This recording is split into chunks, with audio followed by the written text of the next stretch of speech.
Salut, bienvenue sur Diaspo Agro Avic.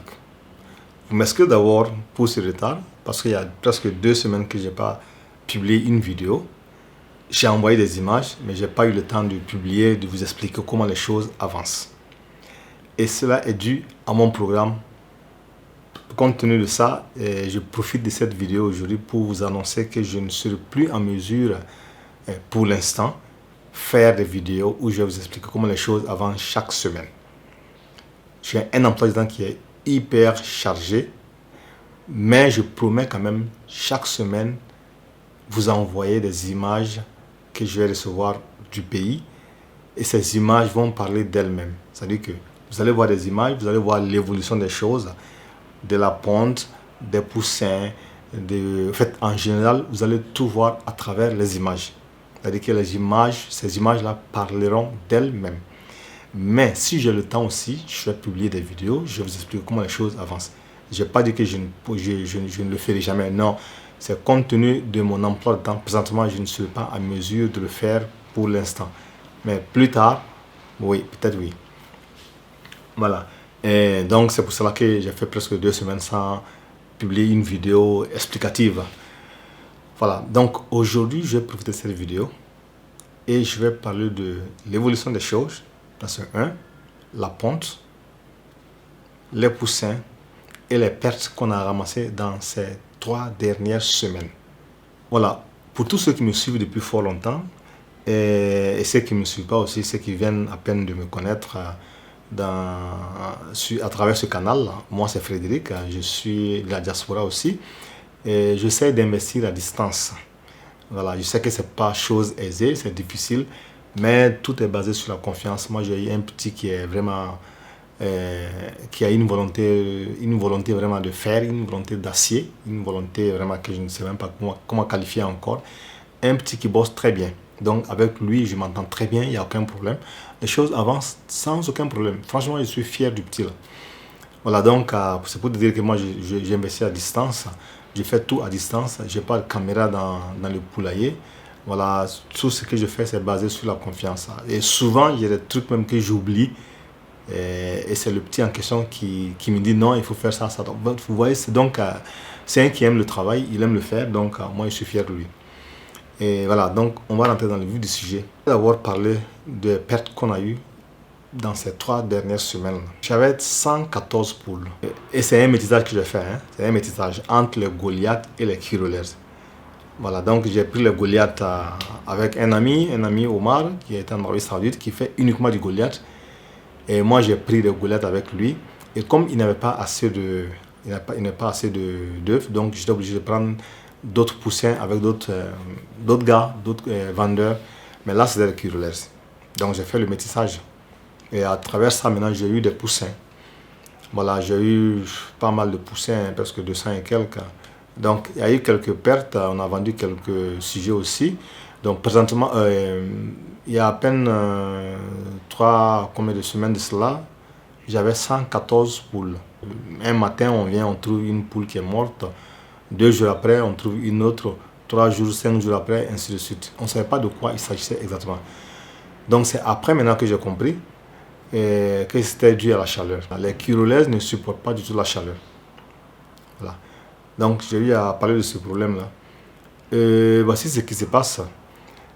Compte tenu de ça, donc j'ai fait appel à un ami vétérinaire. Lui, il est venu constater. Il me dit effectivement, il n'y a pas de problème, il n'y a pas de virus, ni bactérie.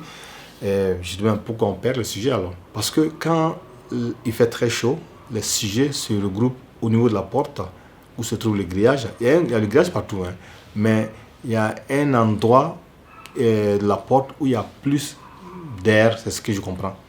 Vous voyez, donc ils se retrouvent tous là-bas.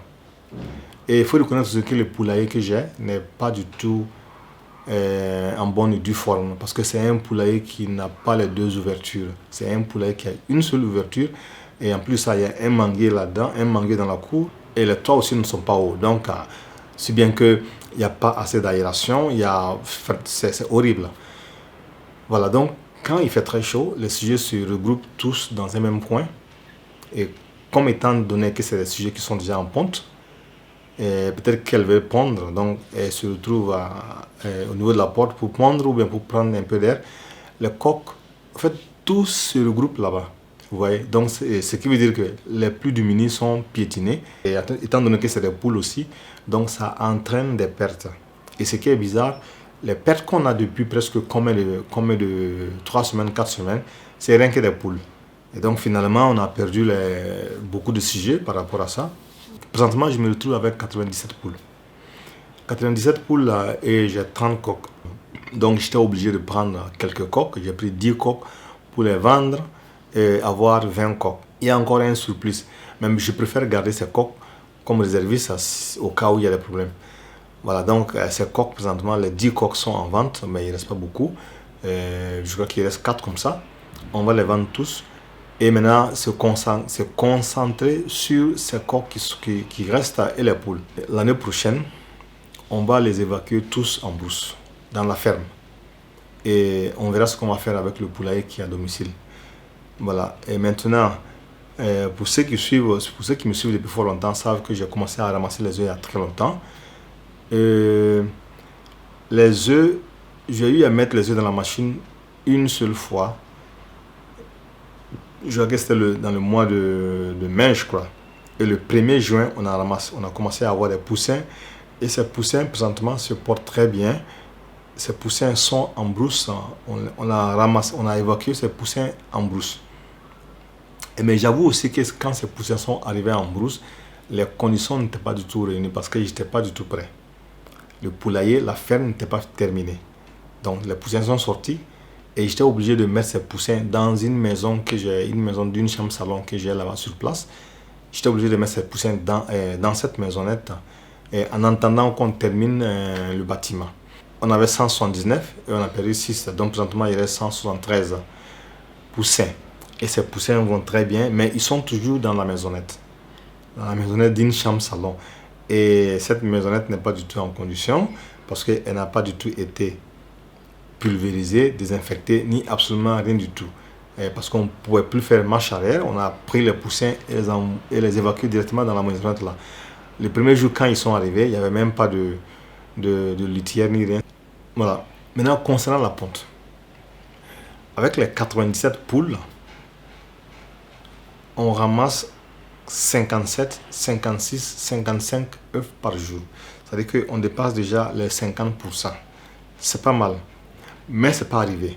Il faut qu'on atteigne au moins les 70 à 80% si possible. Mais sinon, ce n'est pas du tout mal. Imagine-toi si tu dois ramasser 50 œufs par jour, il faut multiplier par 7, donc tu sais déjà combien tu vas ramasser par semaine. Presque 350 par semaine. C'est énorme. Vous voyez, c'est énorme. Donc, il y a à peine, je ne sais pas combien de jours, j'avais mis aussi des œufs dans la machine. Et aujourd'hui, ces poussins commencent à sortir. Voilà, donc ces poussins en question, on va les évacuer aussi dans la ferme. Et voici ce qu'on va faire. Les poussins qui sont sortis le 1er juin, il y a d'autres qui sont sortis le 6, le 7. Mais il y a une grande différence parce que les tailles ne sont pas les mêmes. Ce qu'on va faire, c'est de prendre les poussins qui n'ont pas pu grandir, parce que je crois que c'est des poussins qui sont issus des œufs moyens. On va les prendre et on va les mélanger avec les poussins qui vont sortir cette semaine-là, pour donner la chance quand même à ces poussins de pouvoir grandir vite. Voilà, sinon dans l'ensemble, ça va. Et aujourd'hui, je ne sais pas combien de poussins on va ramasser, mais on a commencé à ramasser des poussins. Voilà, donc depuis lors là, on n'a pas mis encore des œufs dans la machine, mais chaque soir, on ramasse des œufs.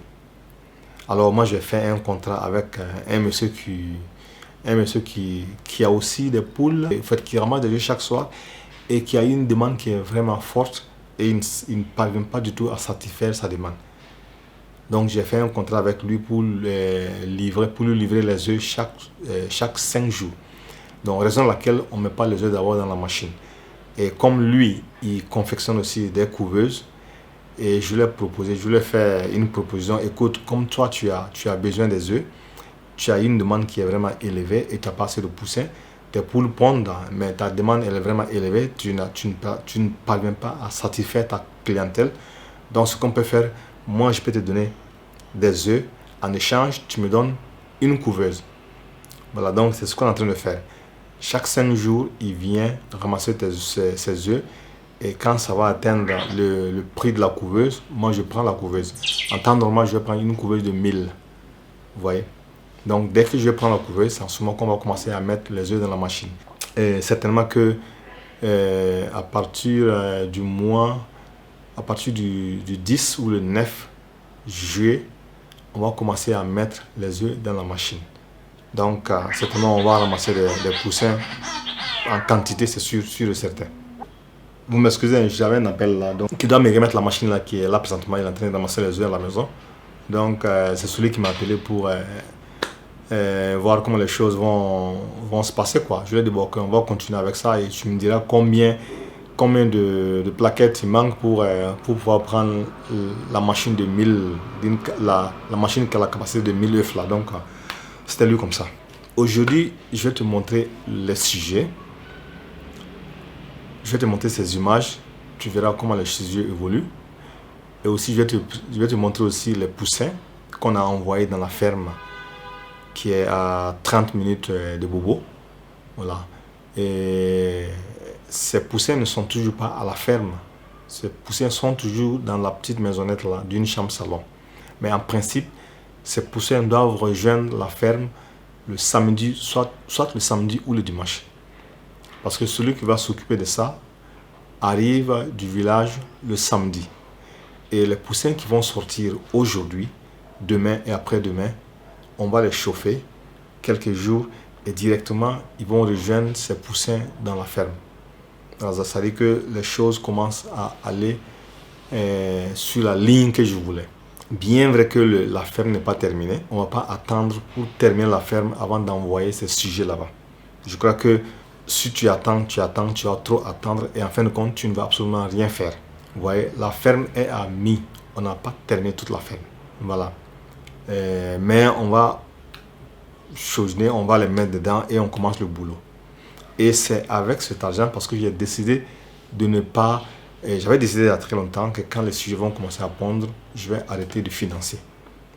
Parce qu'ils doivent maintenant s'autofinancer. C'est-à-dire que la vente des œufs, la vente des poussins, c'est cet argent que je vais prendre pour terminer la ferme. C'est ce que je vais prendre pour payer le basse-courrier, payer l'alimentation et tout, et avoir le bénéfice. Donc il est temps maintenant de commencer à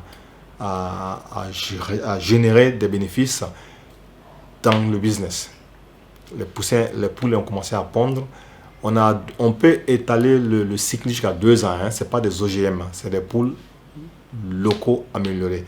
Donc on peut étaler ça on peut étaler le cycle à 2 ans.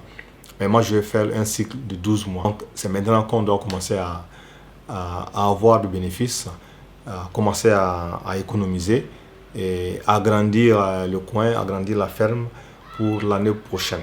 Parce que l'année prochaine, comme je dis, je vais passer à une autre phase. Voilà, je vais mettre au moins 500 poules. Là, ce serait vraiment très très grand. 500 poules que je vais mettre. Parce que j'ai maintenant de l'expérience.